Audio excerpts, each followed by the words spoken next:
Shakky might just be top 10. In this chapter, we get a lot of insight on her, and we get a lot of insight on how the Rocks pirates work together as a group. We always hear, oh, the Rocks pirates never worked well together, oh, the Rocks pirates always stabbed each other in the back, but actually seeing it is kind of crazy, because you have Big Mom and some others trapped in a temple, and Shakky is supposedly supposed to help them up. And at first I'm thinking like, oh, maybe he's gonna help them because he's like, oh, I forgot. But this man picks up a bomb, and I kid you not, he throws the bomb down there with them. And I feel like that says a lot about the Rocks' individual strength. To be on this crew, you have to be aware that all these strong people, all these overwhelmingly powerful forces are against you the whole entire time. And if you slip up, if you are not strong enough, you're simply going to be left behind and they're not going to care about you. This is the first time I think we've seen a crew dynamic like this. Even in the next panel, we get an example of this because Whitebeard simply sinks the island or the temple that Big Mom and others are in,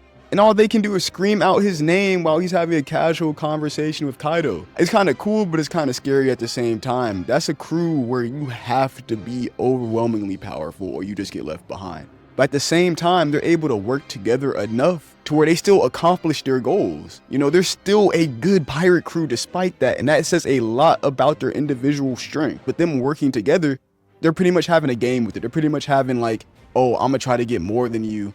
Even though I know I can do it, even though I know we can all get away with this, I'm gonna take from you to make it more fun. And that's sort of how Shakky is. And it turns out they're taking money from these people who are supposedly supposed to be giving it away for people in need, but they've been keeping it all to themselves. So for me, I have to ask the question, are the Rocks pirates targeting people who are bad? Or are they just going for everyone? Because as of right now, it looks like they aren't the type of crew to attack completely innocent people. It seems like Rocks isn't a guy who's just gonna, or a pirate who's just gonna go to an island of random civilians and steal from them. And I could be wrong because some of the people on this crew, and I'm looking at you, Kaido and Big Mom, y'all be tormenting people, so I could be off the mark with it, but I feel like the Rocks pirates may have some form of justice behind it, and I think that would be cooler than them just targeting whoever. And while they're on the island, they get attacked by some random Navy soldiers, and I have to question the Navy at this point, because why are you wasting resources attacking the Rocks pirates? Unless, and we see them in this chapter, unless Garp,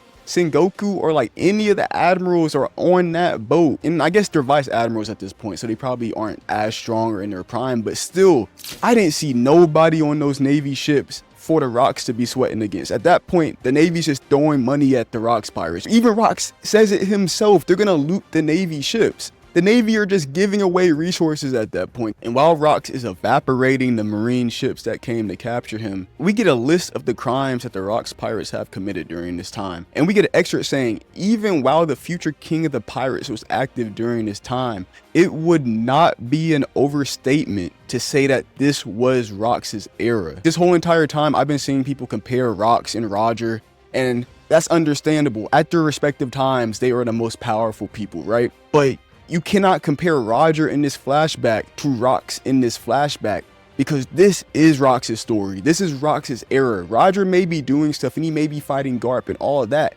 but Roger hasn't done the stuff that has made him the king of the pirates. Rocks is doing the stuff that has made him the quote-unquote king of the pirates of his age.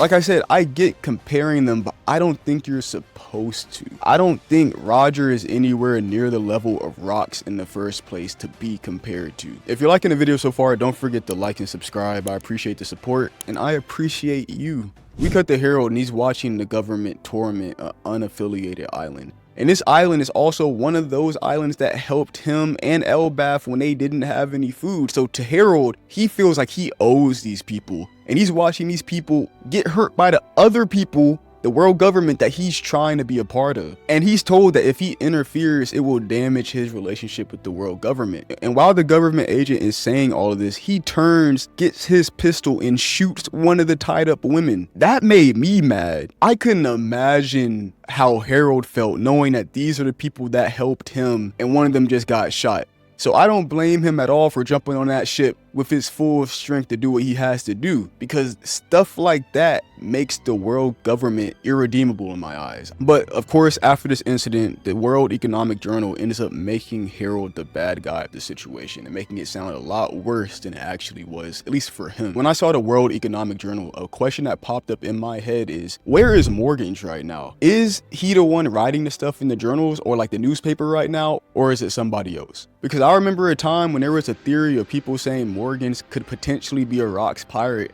and that's why he's hiding using his devil fruit so nobody knows who he is. But we're in the Rocks Pirates flashback right now. This ain't no Loki flashback no more. This is the Rocks Pirates. We're getting all the stuff we wanted. So where is Morgans? Who is running the news right now? Because y'all have to remember, outside of the world government, the newspaper and the media, that is the most world-changing organization you could lead or be a part of. So I've always been interested in Morgans. I've always been interested in the newspaper, but I'm really interested to see the history behind it. And maybe one day we'll get a sad little Morgans flashback. After what happened to Harald, we cut to Elbaf, and Rox and Harald are at Ida's bar having a conversation, an actual thoughtful conversation about what's best for Elbaf and should Harald join forces with the world government or not. And stuff like this is what makes me really like Rox, because before, when we just had his silhouette and we just had theories to go off of, I thought that he was just like a crazy dude who would just do things for the sake of doing things, but he's the type to build relationships too. He seems to genuinely see Harald as a companion and friend outside of his use to him. And maybe there's a little bit of that in there, but Rox, he's just a really cool dude. I'm gonna stop glazing, but Rox is a cool dude. And while they're having this conversation, Rox asks Ida for her input on the situation. And Ida simply says and gives the best advice she could possibly give Harald, and that is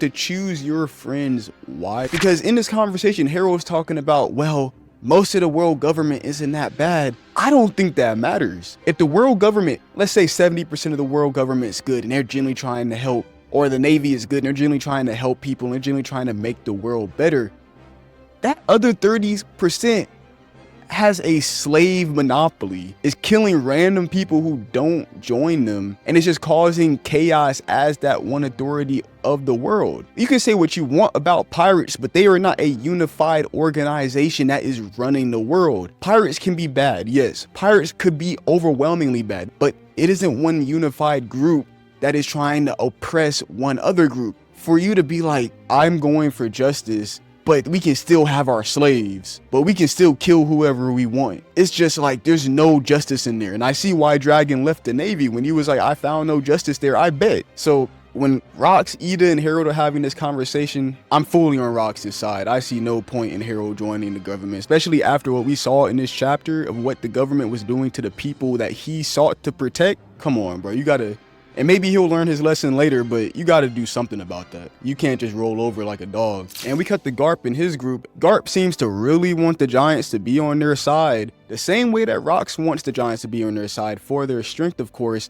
But like I said, after witnessing what I witnessed this chapter, after seeing everything the world government has done, seeing Garp being like, oh yeah, we need the Giants. I would love to have the Giants on our side. I can't get behind it. I can't get behind it. There is no level of nuance or a level of like both sides thinking is gonna make me think that the Navy would do good by the Giants. We cut back to Pirate Island and they get news that Shakky has left the Kuja Pirates.